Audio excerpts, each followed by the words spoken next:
E depois disso aconteceu, 6 meses depois aconteceu uma outra situação, né? Uns amigos meus que são missionários falaram assim, Sal, você não quer ir com a gente lá? A gente vai no Nordeste lá visitar uma cidade lá. Cara, tem muito índice de suicídio lá, pessoas passando fome, né? Sem estudo e tal. Eu falei, cara, vamos lá. Aí a gente arrecadou 40 toneladas de alimentos, levamos para lá, e aí íamos distribuir água e tal. E eles falaram assim, Sal, só que a gente queria que você levasse um espetáculo para lá. Eu falei, cara, tá bom, vou levar algumas coisas no bolso. Ele falou, não, a gente queria um show grande mesmo, para a gente fazer na praça pública, para mostrar algo que a população nunca viu, para impactar eles de uma vez mesmo. Só que com palavras de esperança. Uhum. Né? Para mim era fácil, porque eu, cara, passei 20 anos da minha vida usando, né, o ilusionismo para transmitir mensagens. Cara, palavras de esperança, beleza, vamos fazer um show então só com palavras de esperança. E para mim ia ser o último show da minha vida, porque eu ia parar com isso, depois eu não sabia o que ia fazer da vida, mas esse show ia ser um show que ia determinar o último show da minha carreira. Falei, beleza, vamos embora. Fomos para lá, para o Nordeste, levamos toda a tralha, equipamento para lá. E montamos o show na praça pública. Showzão mesmo. Gratuito, showzão mesmo, né? Dentro dos, né, recursos que a gente tinha. A gente não podia gerar muito custo também. E fomos lá. Depois do show ia distribuir os alimentos e tal. E depois do show, que a gente foi em várias cidades fazendo isso. E na última cidade, aconteceu uma situação, que é o seguinte. Depois do show, a gente sempre recebia as pessoas para quê? Para dar um abraço, pegar um autógrafo, tirar uma foto e tal, né? E isso demorava normalmente 3 horas. O show demorava 1 hora, mas para receber as pessoas até terminar a fila demorava umas 3 horas. Mas tudo bem, cara, a gente estava lá para isso, né? Para dar, né, conforto para as pessoas. O que aconteceu, então, foi que nesse último dia, na última noite, a minha equipe trouxe uma moça que chorava demais. Assim, eu lembro da cara dela até hoje, né? Chorava muito. E eu falei, o que aconteceu com essa menina? Pô, né? Ela falou, ela abriu o jogo para a gente, falou que ela ia se matar essa noite. E ela estava exatamente indo para a casa dela, cometeu o suicídio. E aí, quando ela teve que passar pela praça pública, e na praça pública ela viu uma multidão assistindo um show. E ela decidiu parar para ver o show, era o seu show. E ela ia ficar um pouquinho e acabou ficando até o final, né? E aconteceu alguma coisa, porque aí ela falou que agora ela queria falar pessoalmente comigo para falar, né, o que aconteceu com ela. Eu falei, tá bom. E ela veio chorando, né? Ela falou, a primeira coisa que ela falou, eu falei, quero agradecer vocês. Eu falei, por quê? Né? Porque hoje eu ia fazer uma bobagem, tinha decidido. Só que, quando eu vi o teu show, né, a mensagem final do teu show foi que as coisas sempre vão se transformar e que a gente tem que ter esperança da transformação. Estou passando por um momento muito ruim na minha vida, miserável, mas agora eu tenho certeza que a coisa vai mudar. É questão de eu perseverar que a coisa vai virar. Né? E eu tirei da minha cabeça essa bobagem de me matar, porque eu tenho certeza que... Antes eu achava que não tinha mais jeito, mas agora eu tenho certeza que tem jeito. E eu quero te agradecer por isso. E aí ela me abraçou, a gente ficou chorando durante 5 minutos. Né? Que foda. Você lembra qual que foi a ação, o que você falou ali, que fez Lembro, a vida? Foram 2 atos. O ato da corda, né, que eu vou até mostrar aqui depois o ato da corda, e o outro foi o ato das borboletas, que a borboleta é o símbolo da transformação, né? Que eu mostro que nunca é tarde para você restaurar uma história. A borboleta pode ser uma lagarta, mas uma hora ela vira borboleta e atinge os pontos altos do céu, que é bem diferente da perspectiva da lagarta. E ao mesmo tempo, Máfia, veio essa ideia na minha cabeça, que é o seguinte, de eu entender o porquê, né, eu deveria continuar ou desistir de fazer aquilo que eu fazia antes. Porque eu perguntei para Deus, falei assim, Deus, né, se era para eu, né, fazer tudo o que eu fiz durante 2 décadas aí, e no final não encontrar felicidade, por que eu perdi tempo em fazer isso? Então, por que eu fizesse qualquer outra coisa, né? Porque disseram para mim que quando eu realizasse meus sonhos, a minha felicidade ia ser encontrada. Eu não encontrei, pelo contrário, tinha um vazio no coração tremendo, tinha um vazio gigante, que não era o dinheiro, a fama, reconhecimento, tantas atividades que a gente tinha que me preenchiam. E aí eu tive a resposta, então, através daquela pessoa que estava chorando lá comigo. Que foi por isso que eu fui treinado por 4 décadas da minha vida para levar, né, palavras de vida onde as pessoas não enxergavam mais a vida, mas só enxergavam a morte.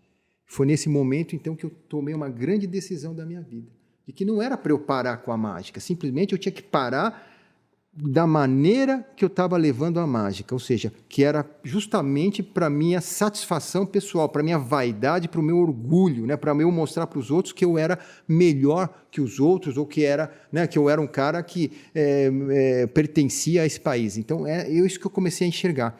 Mas o que eu devia enxergar era só ego antes. Só ego. Uhum. Né? E como que eu podia fazer isso agora para que as pessoas que estivessem na minha frente pudessem usufruir desse conhecimento e elas terem uma visão diferente, uma mentalidade diferente daquilo que elas, né, tinham antes. Ou seja, como que elas podem entrar de um jeito e sair de um outro através de uma experiência que eu possa proporcionar, seja através de um espetáculo, de uma palestra, de um curso, de uma mentoria. E foi nesse momento que as coisas ficaram muito claras, que a busca minha era que... Porque no que acontece? Tem uma coisa seguinte, o mágico, conforme ele vai crescendo na carreira, essas mágicas aqui ele não faz mais, ele vai deixando de fazer, porque não tem sentido ele fazer mais, são mágicas bobas, né? Mas a partir do momento que o foco não era mais mostrar a minha destreza ou a minha carreira, mas o foco era o quê? Que isso aqui são meros instrumentos para levar uma pessoa a ter uma mentalidade diferente, aí uma esperança de vida, aí eu comecei a enxergar que, cara, tudo isso é muito útil para eu usar e para transformar a vida das pessoas, né? Tanto que eu falo, mágica para mim hoje, a melhor que seja, é como o dedo apontando para a lua. Se você olhar para o dedo, você vai perder o esplendor da lua que eu quero mostrar. Ou seja, a mágica também é como, né, uma ferramenta que eu quero para você ter um raciocínio diferente do que você tem hoje. Se fica focando, como é que fiz isso, como é que fez aquilo, a mágica é legal, por isso que eu uso mágica simples, porque se eu já usar mágicas muito rebuscadas, vai chamar tanta atenção a mágica que a mensagem vai ser diluída. Então, muitas vezes eu prefiro usar mágicas muito bobas, muito simples, que o cara não vai ter a atração pela mágica, mas o cara vai falar, cara, é interessante o que o cara falou, isso aí deu um estalo. E o que é curioso disso tudo? Que depois, agora no meio da pandemia, né, eu fui mais uma vez o primeiro ilusionista a levar um espetáculo para o Allianz Parque, né, para aquele, né, o time lá. Para um monte de carro. Só que para um monte de carro, né, não tinha mais pessoas, né, estava tudo dentro do carro.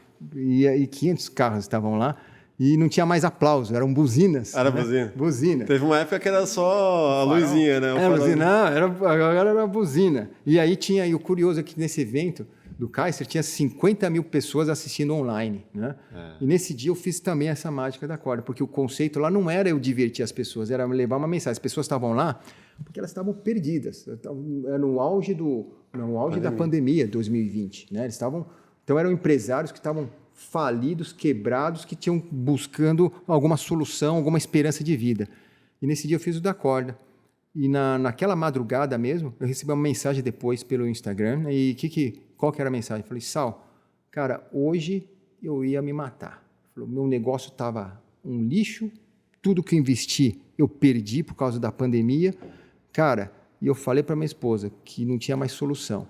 E quando eu ia fazer isso, um primo me ligou e falou, cara, assiste isso que vai estar passando agora, assiste. E ele ligou lá, ele conseguiu entrar lá no YouTube, viu a mensagem e isso mudou a cabeça dele. Ele estava mandando a mensagem às 3 da manhã, agradecendo, falou que, cara, um dia eu quero te ver pessoalmente para te dar um abraço, porque o que você falou lá, o que você fez lá, mudou a minha vida.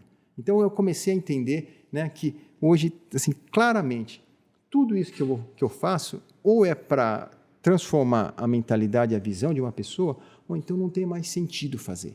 Para mim não tem mais sentido fazer. E é bom isso porque era ruim se fosse um cara que não tivesse feito nenhuma dessas obras grandiosas, né, na carreira. Aí o cara pode falar, não, ele está falando isso porque está disfarçando que ele não fez coisas grandes, então ele está falando agora que vai fazer... discurso derrotado. Né? Discurso derrotado, exato. Mas como eu experimentei toda essa grandiosidade, né, de construir aquilo que nunca foi construído no Brasil, eu comecei a enxergar claramente que, cara, a partir de hoje, a minha missão de vida, eu vou acordar todas as manhãs para fazer exatamente o que faço por conta disso. Por isso que eu falo, onde a referência não está se aquilo está dando resultado financeiro ou não, mas a referência é o quanto que aquilo está dando resultado em relação à vida, né, a pessoas que estão continuando. E eu tenho certeza que nesse caminho, lógico, precisa ser sustentável, lógico, a gente não vive só de vento, de ser bondoso, não é nada disso, Mas isso vai estar revertendo naturalmente um retorno financeiro